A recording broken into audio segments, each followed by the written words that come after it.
Hey, what's going on? Coach Kareem, aka Professor Gaines here. And what I want to do is I'm going to show you the 7 steps to end binge dieting forever.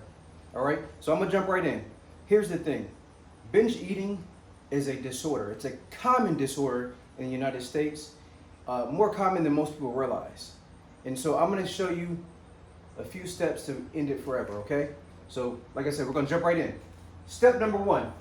And here's the thing, if you've been following me for any amount of time, you know how much I hate restrictive diets, you know how much I hate fad dieting. And that's the first thing on the list. Don't follow a fad or overly restrictive diet. Because the thing is, what happens is, when you follow a super restrictive diet, which most fad diets are, it's like pulling on a rubber band, right? And that rubber band keeps building tension and more tension and more tension. And eventually, it's so much tension pulling the other direction that you have to let go. And when you let go, what happens? Bam! Snaps right back. And yo-yo dieting was born. Okay, so that's the thing. You have to make sure that it's not something that's overly restrictive and that you can sustain. Focus on making healthy changes as opposed to taking everything that you enjoy like off the plate, right? So, you know, most people, they're just taking everything that they really enjoy eating and eliminating it for however long that their willpower will allow them to. And what happens is once they get a chance, or once it ends, or once the cravings get so strong, they just go in and just destroy everything in their path, right? So you don't want to make sure that you're not following something restrictive. Make sure it's a sustainable diet that makes you way more unlikely to end up binge eating, okay? Number 2, eat 3 meals per day.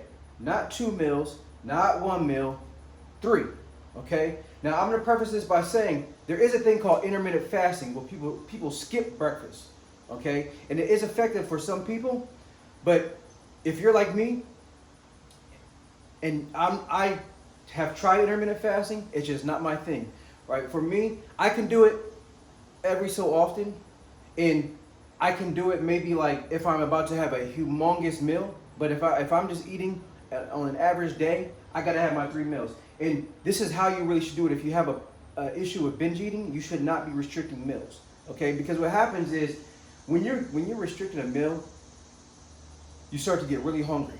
And when you're really hungry, you start to make bad decisions, right? And bad decisions equal either overeating or eating a lot of things that you really shouldn't be eating, right? And so by being way too hungry, overly hungry, it leads directly to binge eating. You're just like, the discipline, the willpower gets broken down and you start to just destroy food, right? And so you want to also establish a time window for eating your meals. Like when you are eating these 3 meals, you don't want them to be so far apart either. You want them to be, let's say if you get up and you eat a meal at 8 a.m. Well, you want your next meal to be about 4 hours away. You don't want it to be 6, 7, 8 hours out into the day, because what happens is now you're starting to build up those cravings. When you're hungry, the cravings start to kick up in full drive. And so you want to make sure that you are eliminating the possibility of those cravings kicking in full drive, and then you end up binging on foods that A, you shouldn't be doing, or B, too much of foods that you should be doing. If you could also binge on foods that you should be doing, and that's a bad thing, right? So make sure that you're establishing a time window to eat your meals, and make sure that you're sticking with it, and make sure you're eating 3 meals a day so you're not overly hungry. Number 3, and this one is wildly underestimated, man. Increase water intake. Man, this is so important because most people don't drink enough water, 1. And the second thing is most people don't realize that when they feel hungry, if they just drink more water, if they just hydrate themselves, then they'll be fine. And that eliminates the hunger pain. A lot of times when you think you're hungry, it's really just your body's dehydrated. And here's the thing, if you drink a glass or 2 of water, what'll happen is the stomach expands, and there's receptors inside the stomach that once the stomach expands, it hits, and that's what signals that you're not hungry anymore. So whether it's food, water, whatever is expanding the stomach, it doesn't really matter. It's going to hit those receptors, and it's going to decrease hunger. Okay, so make sure A, you're drinking plenty of water so you're not hydrated and feeling hungry from being dehydrated. And two, if you are drinking water and you do get hungry and you've eaten a meal and you still feel hungry, drink more water. And a lot of times you can resolve that if you just, wait 5 or 10 minutes, you'll realize, hey, I'm not even hungry anymore. Okay? So this is super underestimated. Make sure you're drinking no less than a half a gallon of pure water per day. That's pure water. Okay? So that's number 3. Number 4, increase protein intake. Another big miss, right? So the thing about it is, when you have a more dense caloric food, what happens is it satiates the body longer, right? So if you're eating a meal and it's packed with protein, then what's going to happen is, before your next time window of 3, 4, or maybe even 5 hours, you have protein in your body which is being broken down, because it takes longer to break protein down in the body, and that's why it's more satiating for the body, and you can stay satisfied longer, right? So simply, people just don't eat enough protein for the most part, and that's why they're overeating, because they're binging, because they're like, oh, it's not enough. They're eating a bunch of carbohydrates, refined carbohydrates and sugars and things like that, processed foods, and so their bodies never get satiated, so they just continue to eat and eat and eat and eat. Okay, so make sure you're getting plenty of protein intake. Shoot for 65% of your body weight in grams. So if you weigh about 200 pounds, that's about 130 grams a day. Okay, about 65% of your body weight, and that's going to really, really help you with satiate the body. And if you're working out, build muscle. Okay. Number 5, don't mindlessly eat. This is another big one. These are all huge. Right? These are all huge. And again, if you do all of these, man, it ends your binge eating. Number 5, don't mindlessly eat. The thing about it, right? So like I was saying, if you feel hunger, right, and you drink some water, and when you're eating, if you take your time and eat, and you pay attention to your body, what happens is you start to realize, hey, I feel fine. I'm not really hungry. I'm eating to be eating, right? So I put in here, pay attention to your body and your speed of consumption. Speed of consumption is huge because it takes your body. Remember I said when you eat or you drink, your stomach expands and it hits these receptors. Well, it takes time for that receptor to get the signal to the body that you're not hungry anymore, right? So if you're eating at a slower rate as opposed to just crushing your food, then what happens is those receptors are hit while you're still eating or shortly after you're done eating, and then you feel good, right? You ever been, and it's typically around holiday time, you ever see you had like your eyes were bigger than your stomach, you were so excited to eat, you're like, oh, I'm gonna get that, and you have all this stuff on your plate, and you're just crushing food, and you finish it, and you're going back for seconds, and you keep eating, and then before you know it, you're like overly stuffed. You're like, wow, I'm so full, like it's insane. I could barely even move. Well, what happened is because you were eating so fast, because you were so excited, that the stomach expanded. You didn't get it hit the receptors, but you didn't give enough time for it to process the signal, right? So now you're continuously crushing food, binge eating, overeating, and before you know it, you're full as crap, right? Now, if you just take your time when eating the food, what'll happen is you will start, those receptors, those signals will start to go off. You'll realize you're not as hungry, and then you're not eating as much, right? So it eliminates the binge eating, okay? So make sure that you're paying attention to your body, the speed of consumption. Learn what hunger truly feels like, right? Learn what it actually feels like to be hungry, because sometimes you're not hungry, right? It's something else going on, and you're like emotional eating and things like that. That's where that comes from. And you think you're hungry, but you're not, right? Try drinking water first, and then give it 10 minutes. So if you're having an issue with eating too much in your meals normally, try drinking a big tall glass of water first, and then eating your meal. You'll be surprised how much, because as stomach starts to expand, that once you're eating, it hits those receptors faster, and you have more left on your plate, right? So as opposed to eating first, and barely drinking anything, and now you've consumed more food, and that means you've binged more, right?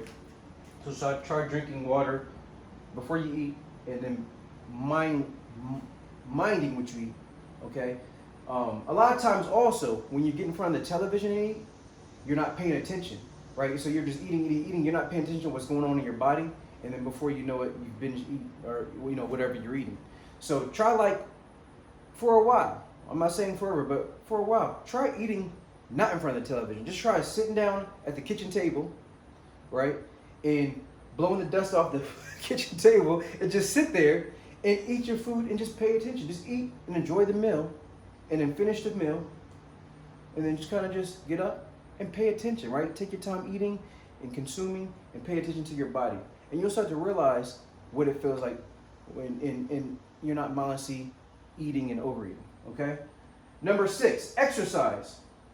This is also huge because when you exercise, and now we're going to take it back to the emotional eating, right? So when you exercise, what happens is your body produces endorphins. Endorphins make you feel good, right? Endorphins make you feel good. So a lot of times when people are emotionally eating or they're binge eating, is out of emotions.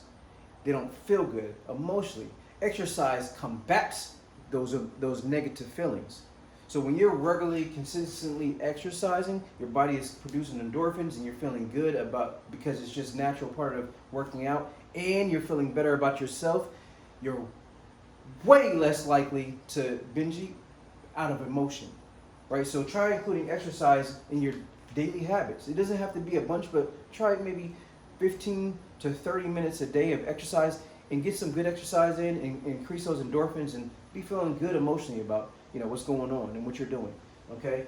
And then what I also put is make your exercise more about the habit than the results, because when you are focused on the results when you exercise, that can lead to emotional eating too, because if things aren't moving like you feel they should move, right, because you're focusing all on the result, then what happens is you go back to, oh, well, this isn't working how I want it to, or you find some negative emotion to attach yourself to, and then the binge eating starts. So try to just make it about the habit of getting in exercising and feeling good about yourself and increasing your endorphins as opposed to the result.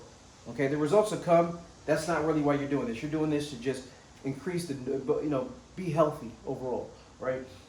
And emotionally and physically, okay? And again, down here I put it's a mood enhancer and a stress reducer. That's a big thing too. Exercise reduces stress significantly. And what does stress do? Leads to binge eating, right? When you're stressed, you typically binge eat. When you're emotional, negative emotions lead to binge eating. So exercise helps to relieve both of those issues, okay? So make sure to be getting your exercise. And number 7, I put, if needed, seek professional help. So here's the thing. If you do all 6 of these consistently, all 6 of these first things consistently, you shouldn't be it ends binge eating, right? Now, if you find yourself, for some reason, you are hitting these, and you are the 1% that it's just way beyond you. It's you're just way too far gone. You might be dealing with a stronger psychological issue than you realize, and you really need to get help. Okay, because binge eating is a disorder, and most times it can be resolved by these 6 steps. But if not, then you got to go into the 7th step and go get help, right? And that whether that be a professional that knows what they're talking about, like myself, shameless plug, or sometimes it may be beyond a great fitness coach. You may have to go and seek a psychiatrist, somebody to really dig into your psyche and your unconscious mind and help you to resolve whatever you're going through that's leading to the binge eating. But if you need the help, go get it, man. You got to recognize when you need help and get the help you need. That's super important, and that's step 7. But again, all these steps, this ends binge eating forever. All right. So hopefully this was super helpful for you. If you have any further questions, of course, reach out, and I'd be happy to answer those for you. All right. Until next time, take care. Peace out.